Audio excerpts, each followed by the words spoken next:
Bonjour et bienvenue pour la 5e partie de ce cours vidéo d'informatique destiné aux débutants et consacré à l'initiation et à la découverte de Windows.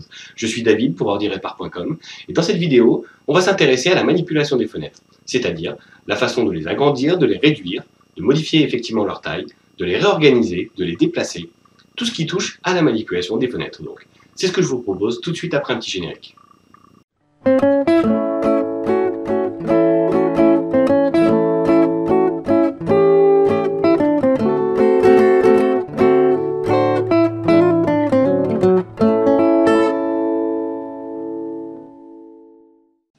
Nous voilà de retour sur le bureau de Windows, et comme je vous le disais en introduction, nous allons manipuler des fenêtres. Pour la petite histoire, Windows signifie fenêtre en anglais. Pour manipuler des fenêtres, il va nous falloir bien entendu au moins une fenêtre à manipuler.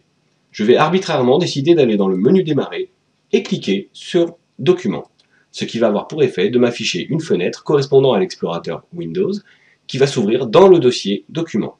Ce dossier contient bien entendu des choses, des documents, des fichiers, mais ce n'est pas vraiment ce qui nous intéresse dans un premier temps. Ce qui va nous intéresser, c'est surtout l'anatomie de la fenêtre. On peut déjà remarquer qu'en haut à droite de cette fenêtre, il y a 3 boutons. Ces 3 boutons sont généralement trouvés dans toutes les applications Windows et vont permettre de contrôler la façon dont Windows affiche la fenêtre. Effectivement, si je pointe la souris sur l'un de ces boutons, j'ai une infobulle qui me dit à quoi sert ce bouton. Le premier va indiquer que la fonction est de réduire la fenêtre. Si je clique une fois avec le bouton gauche de la souris, effectivement, la fenêtre se réduit et vient se cacher dans la barre des tâches. Le programme n'est pas arrêté pour autant, il continue de s'exécuter en arrière-plan, mais la fenêtre n'est juste plus visible. Pour retrouver cette fenêtre, elle est dans la barre des tâches, il me suffit de pointer sur l'élément correspondant et de cliquer une fois avec le bouton gauche. La fenêtre sera alors restaurée dans les proportions qu'elle avait avant d'être réduite. Si je recommence, je clique, la fenêtre se réduit. Si je clique dans la barre des tâches, je récupère cette fenêtre. Le deuxième bouton représente un rectangle. Et si je pointe la souris sur ce bouton, j'ai une infobulle qui me dit « Agrandir ». Effectivement, la fenêtre n'occupe pas l'intégralité de l'écran. Elle est donc dans un mode qu'on appelle le mode fenêtré. Si je clique sur ce bouton, la fenêtre s'agrandit et passe en plein écran. Elle passe donc en mode plein écran et occupe l'intégralité de l'écran. Le bouton réduire, quant à lui, continue de fonctionner exactement de la même façon. Si je clique sur le bouton réduire, la fenêtre vient à nouveau se cacher dans la barre des tâches, et pour la récupérer, il me suffit de cliquer à nouveau dessus. Vous constaterez que quand la fenêtre revient, elle revient exactement dans les proportions qu'elle avait avant d'être réduite. Et là, elle est en mode plein écran. Si je souhaite revenir au mode fenêtré, il me suffit de cliquer à nouveau sur le bouton central qui a légèrement changé d'aspect. Il ne représente plus un rectangle, mais 2 rectangles l'un sur l'autre. Si je pointe d'ailleurs la souris dessus, l'infobulle m'indique niveau inférieur, qui n'est pas tout à fait la même chose que tout à l'heure, qui était agrandir. Si je clique donc sur ce bouton, la fenêtre n'est plus en mode plein écran, elle revient en mode fenêtré et n'occupe plus l'intégralité de l'écran. Je peux indifféremment être en mode fenêtré ou en mode plein écran pour réduire ma fenêtre. Si je clique sur réduire en mode fenêtré, quand je restaure, je suis en mode fenêtré. Si je suis en mode plein écran et que je clique sur réduire, quand je restaure, je retrouve le mode plein écran. Le dernier bouton, quant à lui, permet de fermer la fenêtre. Si je pointe la souris dessus, effectivement, l'infobulle m'indique fermer. Si je clique sur cette croix, donc, sur fond rouge, le programme s'arrête. Et on voit que le programme s'est arrêté parce que l'icône dans la barre des tâches n'est pas encadrée. Elle n'est pas en surbrillance. Ce qui indique bien que le programme s'est arrêté. Je vais attirer votre attention sur un petit détail. Je vais rouvrir ce document, donc en cliquant sur le menu démarrer et sur Documents. Et vous constaterez que quand j'ai fermé la fenêtre, j'étais en mode plein écran. Quand j'ouvre la fenêtre à nouveau, je retrouve ce mode plein écran. Essayons de repasser en mode fenêtré et de voir si ça fonctionne exactement de la même façon en mode fenêtré. Donc je suis en mode fenêtré, je clique sur la croix, la fenêtre disparaît, donc le programme s'arrête. Si je retourne dans le menu démarrer et que j'ouvre à nouveau Document, je suis effectivement en mode fenêtré. Voilà ce qu'on peut dire des réductions et des agrandissements de fenêtres. Il existe d'autres moyens de passer la fenêtre en mode plein écran. Un moyen qui est apparu avec Windows 7, qui est finalement un moyen assez simple et assez élégant, il suffit de maintenir le bouton gauche de la souris enfoncé dans la zone de la barre de titre. Alors, avant de faire cette manipulation, je vais juste expliquer pourquoi cette zone s'appelle la barre de titre, puisque effectivement dans l'explorateur Windows, ce n'est pas très parlant. Si je prends un autre exemple, et que je vais lancer par exemple la calculatrice, on constate que le titre de l'application apparaît effectivement dans cette zone, calculatrice. Si j'ouvre par exemple le bloc-notes, j'ai bien le bloc-notes qui apparaît dans la zone de la barre de titre et le titre du document que je suis en train de taper, qui évidemment est vide pour le moment puisque je n'ai encore rien tapé. Je vais pouvoir fermer ces applications en cliquant sur la croix. Et ça marche exactement comme l'explorateur Windows. Cette barre de titre donc va nous permettre de gérer plusieurs choses sur cette fenêtre, notamment le déplacement de la fenêtre. Si je maintiens le bouton gauche enfoncé en cliquant sur cette barre de titre et que je me déplace dans quelque direction que ce soit, la fenêtre suit le mouvement de la souris.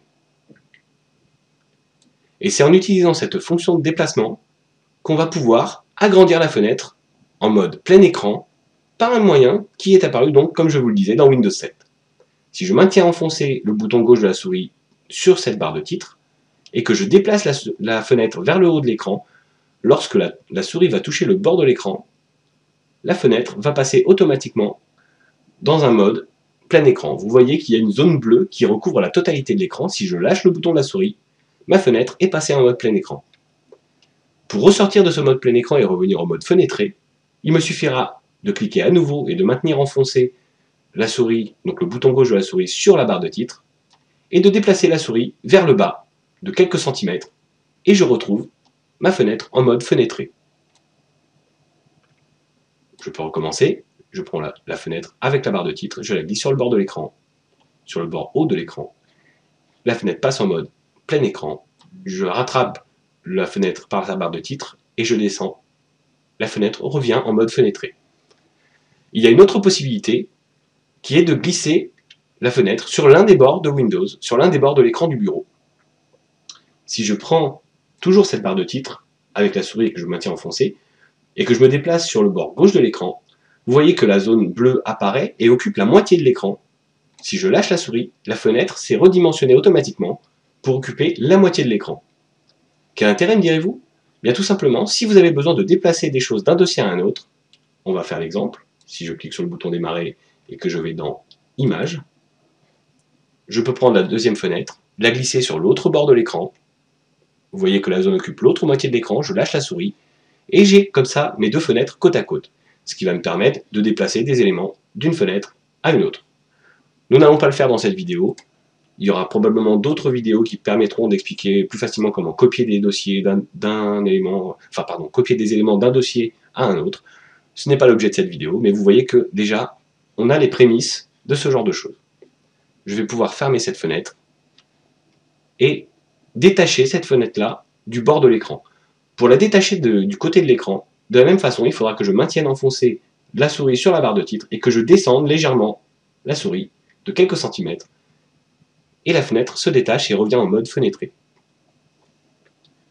Une autre façon de redimensionner ma fenêtre est d'utiliser les bords de chacun des bords de la fenêtre. Si je vais sur le bord droit, par exemple, de la fenêtre, on voit que la souris change d'icône, n'est plus représentée par la même flèche que d'habitude, et est représentée par une double flèche qui se déplace sur les deux côtés. Si je me déplace sur un bord de l'écran et que je maintiens une fois la souris avec ce type d'affichage, si je maintiens le bouton gauche de la souris enfoncé et que je déplace ma souris vers la droite ou vers la gauche, je peux agrandir ou réduire ma fenêtre en largeur. Bien entendu, ça marche également de l'autre côté. De l'autre côté, si je me mets exactement sur le bord, ma souris change d'affichage et est représentée par une double flèche. Si je maintiens le bouton gauche enfoncé, je peux agrandir ou réduire ma fenêtre. On a exactement le même mode de fonctionnement sur le bord bas de l'écran par exemple, et la souris va afficher une double flèche verticale vers le haut ou vers le bas, et si je maintiens le bouton gauche enfoncé, je peux réduire ou agrandir ma fenêtre. De la même façon, je peux également aller tout en haut de ma fenêtre et exactement sur le bord, pas sur la barre de titre mais juste au-dessus, et avoir le curseur de la souris qui change également et qui devient cette double flèche verticale. Et en maintenant le bouton gauche enfoncé, je peux l'agrandir ou la réduire. En faisant ça, je ne peux jouer que sur un paramètre à la fois, c'est-à-dire soit la largeur, soit la hauteur. Heureusement, il existe une autre possibilité qui est d'attraper l'un des coins de la fenêtre. Et vous voyez que le curseur de la souris prend une forme de double flèche oblique à peu près à 45 degrés. Et si je maintiens le bouton gauche de la souris enfoncé, je peux, en suivant le sens des flèches, agrandir ou réduire ma fenêtre, mais dans les deux sens, que ce soit horizontal ou vertical, que ce soit en largeur ou en hauteur. Ça marche également de l'autre côté, et en fait ça marche sur n'importe quel angle.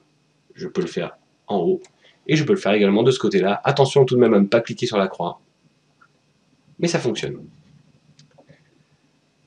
Encore une autre possibilité de redimensionnement de ma fenêtre va être d'attraper le bord haut de la fenêtre et de le glisser jusqu'au bord de l'écran. Ma fenêtre va automatiquement s'ajuster à la hauteur maximale disponible sur le bureau. Je vais recommencer la manipulation avec une fenêtre légèrement plus petite. Si je me mets ici, j'attrape le bord haut de ma fenêtre et je le glisse sur le bord de l'écran. La zone bleue apparaît et je vois que je peux lâcher la souris. Ma fenêtre a été redimensionnée en hauteur sur l'écran. Ce mode-là est très pratique par exemple pour les traitements de texte où on a besoin d'avoir beaucoup de lignes à l'écran. On a besoin d'occuper la hauteur totale de l'écran. La largeur, quant à elle, n'est pas affectée. Pour détacher bien entendu cette fenêtre, je vais recommencer la même manipulation et je vais glisser dans l'autre sens. Donc si vous attrapez la fenêtre, vous pouvez la déplacer effectivement d'un côté à l'autre, vous pouvez la réduire, l'agrandir comme vous le souhaitez, la coller sur l'un des bords de l'écran. Donc voilà comment on manipule des fenêtres dans Windows. Avant de finir cette vidéo, il y a d'autres façons d'arranger les fenêtres et d'organiser les fenêtres à l'écran. Je vous ai montré tout à l'heure effectivement qu'on pouvait glisser une fenêtre sur un bord de l'écran, avoir une deuxième fenêtre glissée sur l'autre bord, mais ce n'est pas la seule façon de le faire. Je vais par exemple cliquer sur ce bouton explorateur de Windows et ouvrir une nouvelle fenêtre d'explorateur. Je peux par exemple réorganiser mes fenêtres en cliquant sur la barre de tâches. En cliquant avec le bouton droit, j'obtiens un menu contextuel et sur ce menu contextuel, je peux décider par exemple de mettre les fenêtres en cascade. Si je clique dessus, mes deux fenêtres sont bien en cascade. Alors sur deux fenêtres, c'est pas forcément très parlant. On va en ouvrir un petit peu plus. Alors on va ouvrir, musique, on va ouvrir le dossier personnel. Voilà, ça me fait quelques fenêtres d'ouvertes, 4 fenêtres en l'occurrence. Si je clique avec le bouton droit sur la barre des tâches et que je clique sur cascade, les 4 fenêtres sont bien en cascade, l'une devant l'autre. Je peux les déplacer, je peux effectivement toutes les bouger, les ajuster, les réduire, les agrandir, faire à peu près ce que je veux, mettre les unes devant les autres, utiliser la barre de tâches pour basculer de l'une à l'autre, c'est tout à fait possible. Un autre mode d'organisation des fenêtres, toujours depuis la barre des tâches, en cliquant avec le bouton droit et toujours dans le menu contextuel, c'est d'avoir les fenêtres empilées. Si je clique sur fenêtre empilée, vous voyez que les fenêtres s'empilent et se répartissent la totalité de l'écran de façon équitable. Si j'ai 4 fenêtres, elles se mettent effectivement chacune dans un quart de l'écran. Si je clique à nouveau sur la barre de tâches et que je choisis de mettre les fenêtres côte à côte, avec 4 fenêtres, on ne voit pas la différence. Je vais juste vous montrer ce que ça donne avec 3 fenêtres. Si je ferme l'une de ces fenêtres et que je recommence la manipulation, clic droit, afficher les fenêtres empilées, vous voyez qu'elles sont bien l'une au-dessus de l'autre et qu'elles sont effectivement empilées. Si maintenant je retourne cliquer avec le bouton droit dans la barre de tâches et que je demande à les afficher côte à côte, elles sont affichées côte à côte cette fois-ci et non pas empilées. Si je décide de ne plus les afficher côte à côte, je peux annuler l'affichage côte à côte. Et elles reviennent dans l'affichage qui était l'affichage précédent. On va avoir encore un petit exemple. Je remets en cascade les fenêtres. Je les remets comme ça. Et je vais essayer par exemple de mettre plusieurs éléments à l'écran. La calculatrice par exemple, le bloc-notes. Je vais ouvrir d'autres fenêtres d'explorateur. Je vais volontairement mettre un petit peu la pagaille sur ce bureau. On va voir qu'il y a beaucoup d'éléments et que ça va être assez difficile de voir les choses. Mais c'est fait exprès. Alors, encore quelques petites secondes de patience, le temps que je prépare les choses. Voilà. Donc vous voyez que il y a plusieurs fenêtres sur cet écran et que par exemple si je souhaite taper mon courrier, taper un document dans le bloc-notes, je vais cliquer donc comme je vous ai montré sur la barre des tâches sur le programme bloc-notes et je vais commencer à taper mon courrier.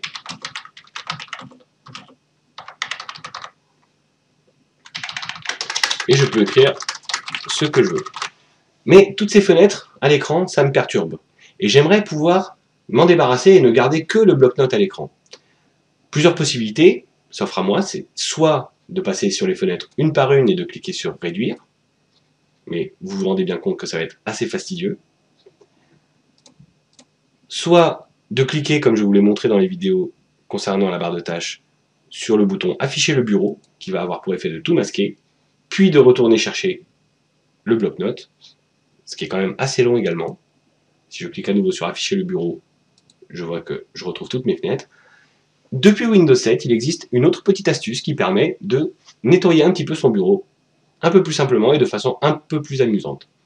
Si je clique et que je maintiens le bouton gauche enfoncé de la souris sur la barre de titre de mon bloc-notes, qui est l'élément que je veux conserver, et que je secoue la fenêtre de gauche à droite, toutes les autres fenêtres vont se masquer automatiquement. Voilà, c'était une petite astuce amusante. Je peux à présent fermer mon bloc-notes. Non, je ne souhaite pas enregistrer ce document. Et on se retrouve dans le monde réel pour une petite conclusion.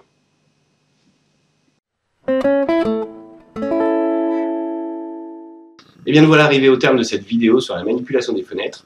Donc nous avons vu ensemble qu'on pouvait agrandir ou réduire les fenêtres, les passer en mode plein écran, les repasser en mode fenêtré, les réduire dans la barre des tâches. On pouvait également avoir plusieurs fenêtres qui s'affichaient à l'écran, les réorganiser de façon à les mettre côte à côte, ou les empiler grâce au menu contextuel de la barre des tâches. On peut également les mettre en cascade. On a vu qu'on pouvait manipuler ces fenêtres finalement à notre guide. J'espère que cette vidéo vous a été profitable, qu'elle vous a été bénéfique. Cette vidéo conclut également cette série destinée aux débutants et consacrée à l'initiation et à la découverte de Windows. Comme toujours, c'était David pour ordirepar.com. J'espère que cette vidéo vous a plu. N'hésitez surtout pas à la partager autour de vous, à en parler. Et éventuellement à me laisser un petit commentaire, je me ferai vraiment un plaisir de vous répondre. N'hésitez pas également à mettre un petit pouce vers le haut si vous avez apprécié cette vidéo, ou du moins cette série de vidéos. Je vous remercie et je vous dis à bientôt pour de prochaines vidéos.